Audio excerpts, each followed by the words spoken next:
सरला जी अपने बेटे सौरभ के साथ शहर जा रही थी। उनके घर के बाहर एक बड़ा सा ट्रक खड़ा था। घर गृहस्थी का लगभग सारा सामान उन्होंने उस ट्रक में भरवा लिया था। गांव वाले सरला जी को देख रहे थे। उनके पड़ोस में रहने वाली शर्माइन उनके पास आई और कहने लगी, अरे सरला, बेटे बहू के पास भी तो गृहस्थी का सामान होगा ही, तो फिर तुम यह सारा सामान लेकर यहाँ से क्यों जा रही हो? सरला जी कहने लगी, अब यह सामान यहाँ पर पड़ा रहेगा तो क्या फायदा? मैं वहाँ पर ले जाऊंगी तो कम से कम यह चीजें मेरी आंखों के सामने रहेंगी ना। मानती हूँ कि बेटे बहू की गृहस्थी में सामानों की कोई कमी नहीं है, लेकिन इन सब चीजों से मुझे बहुत लगाव है। इन सब चीजों को देखती हूँ तो मुझे अपनापन महसूस होता है। मैंने और मेरे पति ने मिलजुल कर ये सारे सामान जुटाए थे, तो मैं इन सब सामानों को आखिर ऐसे कैसे छोड़ दूं? पड़ोसन कहने लगी, तुम्हारे बेटे बहू बहुत अच्छे हैं जो बुढ़ापे में तुम्हें अपने साथ लेकर जाना चाहते हैं, लेकिन कहीं इन पुराने सामानों की वजह से खटास न उत्पन्न हो जाए। आजकल बच्चे पुराने बुजुर्गों को तो साथ रखना नहीं चाहते हैं, तो इतना सारा पुराना सामान वो अपने आधुनिक घर में रख पाएंगे क्या? यह सुनकर सरला जी गहरी सोच में डूब गई, लेकिन फिर भी उन्होंने अपने मन को समझा लिया कि यदि इस बात से बेटे को कोई परेशानी होती तो वो पहले ही बोल देता, लेकिन उसने मना नहीं किया है तो मैं भी ये सामान यहाँ पर तो छोड़ने वाली नहीं हूँ। सरला जी अपने पति के गुजरने के बाद शहर में अपने बेटे सौरभ के पास रहने के लिए पहुंच गई। उनकी बहू वैदेही ने उनका खूब अच्छे से स्वागत किया। उसने उनके लिए एक बड़ा सा कमरा खाली कर दिया था ताकि सरला जी गांव से लाया हुआ अपना सामान उस कमरे में अच्छे से सजा सके। सरला जी भी गांव से ढेर सारा सामान लेकर आई थी, क्योंकि उन्होंने अपनी गृहस्थी की शुरुआत से लेकर अभी तक बहुत सारा सामान जोड़ लिया था और हर सामान से उनकी एक खास याद जुड़ी हुई थी और हर वस्तु से उन्हें एक भावनात्मक लगाव सा था। अब इतने सालों तक उन्हीं सब चीजों के साथ रहते रहते हर चीज से जुड़ाव हो ही जाता है। भले ही लोग इसे मोह का नाम दे, लेकिन हर एक वस्तु से कोई न कोई भाव तो जुड़ ही जाता है और वक्त के साथ चीजें पुरानी हो जाती हैं और काम के योग्य नहीं रहती हैं। फिर भी बहुत सारे लोग ऐसे हैं जो पुराने सामानों को खुद से अलग नहीं कर पाते हैं। सरला जी भी बहुत सारा सामान लेकर आई थी। पुराना रेडियो जो उनके पति ने उनकी सालगिरह पर गिफ्ट दिया था, बड़ा सा नक्काशीदार आईना जो उनकी सास ने उन्हें जन्मदिन पर उपहार स्वरूप भेंट किया था, दीवार की वो पुरानी घड़ी जिसके अलार्म की आवाज उन्हें बड़ी पसंद थी, उनके कपड़े की अलमारी जिसकी इस घर में कोई जरूरत नहीं थी क्योंकि वहाँ पर तो दीवार में ही बड़ी बड़ी अलमारी बनी हुई थी।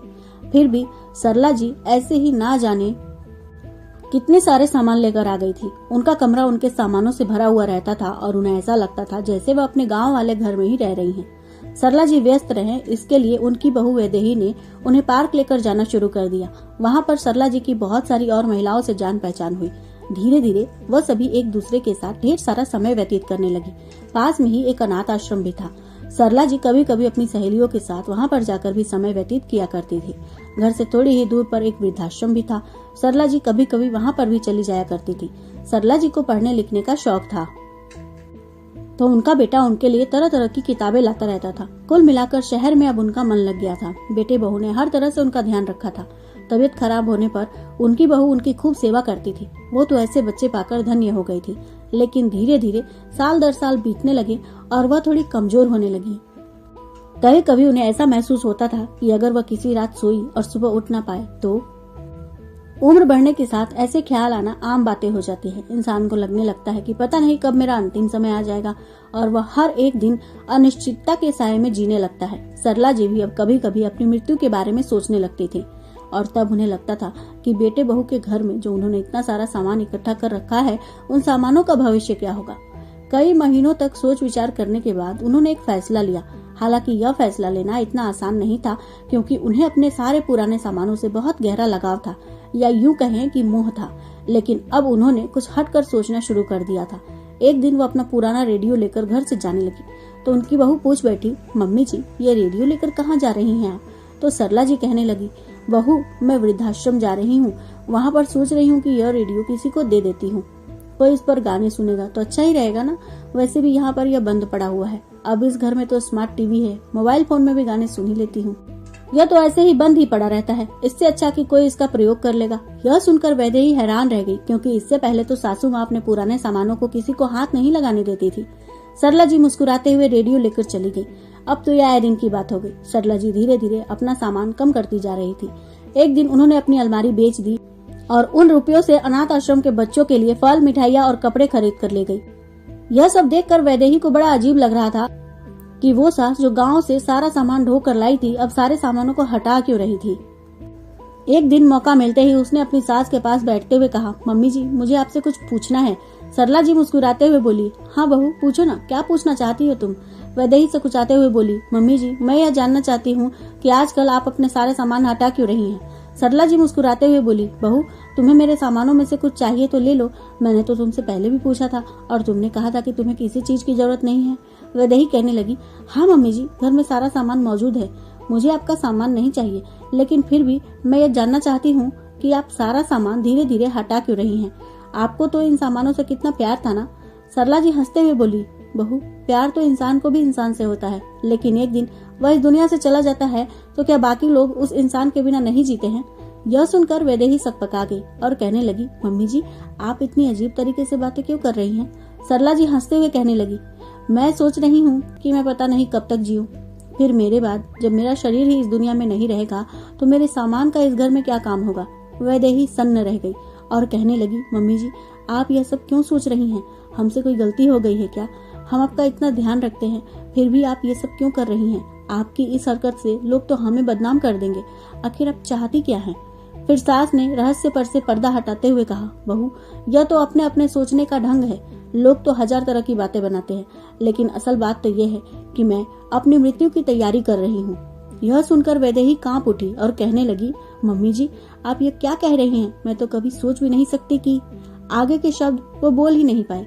सरला जी मुस्कुराते हुए बोली, बहू मैं बिल्कुल ठीक कह रही हूँ, देखो इंसान चाहे या ना चाहे, उसे अच्छा लगे या बुरा लगे, लेकिन यह एक अखंड सत्य है कि एक न एक दिन सबको दुनिया को छोड़कर जाना ही है।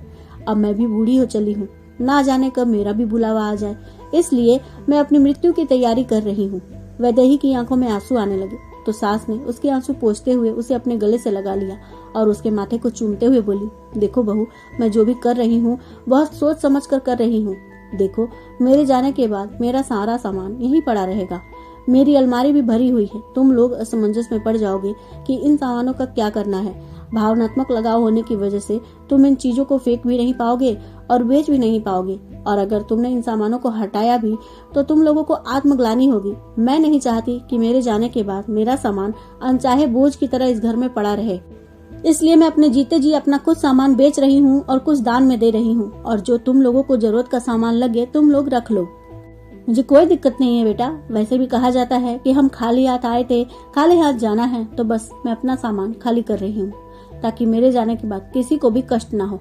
वैदेही का मन भारी हो उठा, वो सास के गले लगकर रो पड़ी, क्योंकि जब उसकी माँ का देहांत हुआ था तब मायके में उसने भी अपनी माँ के सामान के साथ दुर्व्यवहार होते देखा था। उसकी माँ के सामान को उठाकर जब ऐसे ही फेंका जा रहा था तो उसका दिल तड़प उठा। वो माँ से जुड़ी हुई चीजों का अनादर देख ही नहीं पा रही थी, और इतना सारा सामान था कि उन सामानों का क्या किया जाए यह फैसला भी नहीं ले पा रही थी, क्योंकि वह घर भाई भाभी का था और वह लोग जो चाहे वह कर सकते थे। आज सास की बातों ने उसे वो सब याद दिला दिया था। बात थोड़ी अजीब थी, लेकिन उसे अपनी सास की समझदारी पर आज गर्व महसूस हो रहा था। इंसान तो इस दुनिया से चला जाता है, लेकिन वस्तुएं तो यही रह जाती है ना। इंसान खुद से जुड़ी हुई चीजों के बारे में कुछ अच्छा फैसला कर रहा है, वो सामान किसी और के काम आ जाए तो अच्छी बात है, वरना मृत्यु के बाद तो उस इंसान से जुड़ी हुई चीजों में भी लोग शगुन अपशगुन देखने लगते हैं। इसलिए वो धीरे से बोली, मम्मी जी बात अजीब है, लेकिन आप बिल्कुल सही कह रही हैं। अगर यह चीजें किसी के काम आ जाएं, तो इससे बढ़कर खुशी की बात और क्या हो सकती है। मैं भी जब बुढ़ापे की ओर बढ़ने लगूंगी तो मैं भी ऐसा ही करूंगी, अपनी चीजों को दान में दे दूंगी या किसी को उपहार दे दूंगी। सरला जी ने मुस्कुराते हुए सहमति में सिर हिलाया और अपनी बहू को एक बार फिर से गले से लगा लिया। दोस्तों, इंसान जिंदगी भर चीजें इकट्ठा करते रह जाता है, लेकिन कोई भी यह नहीं सोचता कि उनके जाने के बाद इन सारी चीजों का क्या होगा। तो इस कहानी में सरला जी ने अपने जीते जी उन चीजों का जिस तरह से सार्थक प्रयोग करने की पहल की है, वह पहल आपको कैसी लगी? आप अपने विचार कमेंट करके जरूर बताइएगा, और मेरी लिखी हुई और नई कहानियों के लिए कथा संचय चैनल को सब्सक्राइब जरूर कर लीजिएगा। धन्यवाद।